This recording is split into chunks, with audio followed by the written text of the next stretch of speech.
How to use Claude for data analysis. So the first thing that you need to do is open up Claude, then make sure you upload the data set to it. So let's drag and drop it. There you go.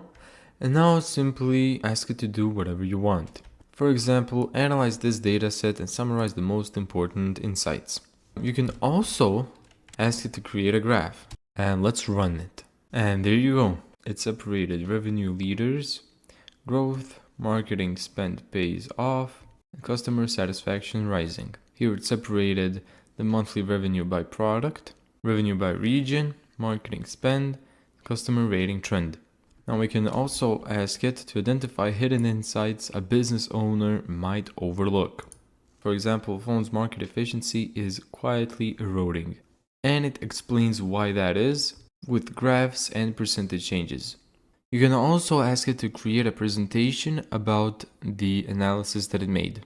And here we can see it created a presentation for if you want to present the data analysis to the business owner. Thank you so much for watching this video. If you found this tutorial helpful, make sure to give it a thumbs up and subscribe. And as always, see you in the next video.